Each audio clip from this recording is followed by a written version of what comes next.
ಹಿಂದೆ ಎಲ್ಲ ರಾತ್ರಿ ತನಕ ಬೆಳಿಗ್ಗೆವರೆಗೂ ತದೇಕ ಚಿತ್ತದಿಂದ ಯಕ್ಷಗಾನ ನೋಡುವಂಥ ಒಂದು ರೀತಿಯ ಮನೋಭೂಮಿಕೆ ಇತ್ತು. ಬದಲಾದಂಥ ಕಾಲಘಟ್ಟದಲ್ಲಿ ಪಟ್ಲರು ಬರ್ತಾರೆ, ಪಟ್ಲರು ಬಂದಾಗ ಬರೋದು, ಆನಂತರ ಪಟ್ಲರು ಎಲ್ಲಿವರೆಗೆ ಇರ್ತಾರೆ ಅಲ್ಲಿವರೆಗೆ ನಿಲ್ಲೋದು ಮತ್ತೆ ಹೋಗೋದು. ಅಂದರೆ ಆಯಾಯ ಒಂದು ತನ್ನ ಈ ಇಷ್ಟದ ಒಂದು ರಸ ಆಗುವಾಗ ಅಲ್ಲಿವರೆಗೆ ಇರೋದು, ಹೋಗುವಂಥ ಒಂದು ಮನೋಭೂಮಿಕೆ, ಅದು ಬೆಳವಣಿಗೆ ಆಗಿರೋದು. ಅಲ್ಲ ಅಲ್ಲ ಅಲ್ಲ ಅದು ಬೆಳವಣಿಗೆ ತುಂಬ ಆಗಿದೆ. ಈಗ ಪಟ್ಲರು ಅಂತೇಳಿ ನಮ್ಮ ಅಭಿಮಾನಿಗಳು ಹಾಗೆ ಹೇಳ್ಬೋದು. ಎಲ್ಲ ಕಲಾವಿದರಿಗೆ ಆಯಾ ಅಭಿಮಾನಿಗಳಿರ್ತದೆ. ಈಗ ಕಲೆಯ ಅಭಿಮಾನಿಗಳು ಯಾರೇ ಕಲಾವಿದರು ಬರಲಿ, ನಾವು ಆಟ ನೋಡೋದು, ಅವರಿಗೆ ಕಲಾವಿದರು ಮುಖ್ಯ ಆಗಿರುವುದಿಲ್ಲ.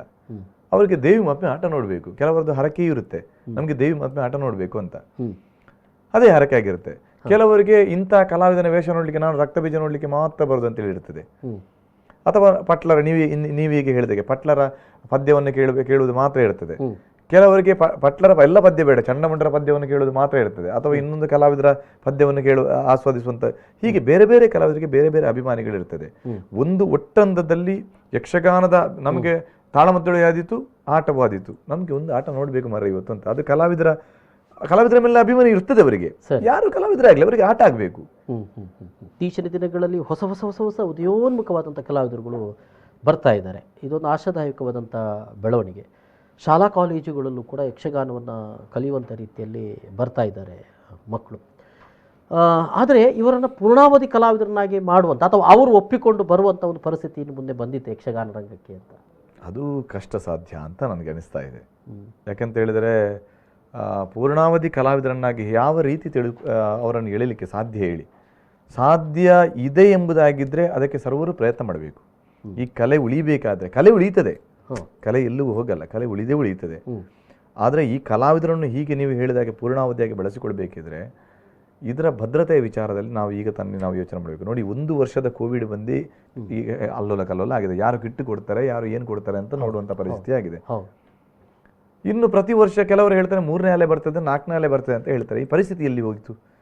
ಹಾಗಿದ್ರೆ ಗಮನ ಹರಿಸುವುದು ಯಾರು? ಯಾವುದೇ ಫೌಂಡೇಶನ್ ಆಗಲಿ ಎಷ್ಟು ಸಹಕಾರ ನೀಡಬಹುದು, ಯಾವುದೇ ಕ್ಷೇತ್ರ ಆಗಲಿ ಒಬ್ಬ ಕಲಾವಿದರನ್ನು ಎಷ್ಟು ನೋಡಬಹುದು. ಇದಕ್ಕೆ ಸರ್ಕಾರ ಗಂಭೀರ ಪ್ರಯತ್ನ ಮಾಡಬೇಕಲ್ಲ.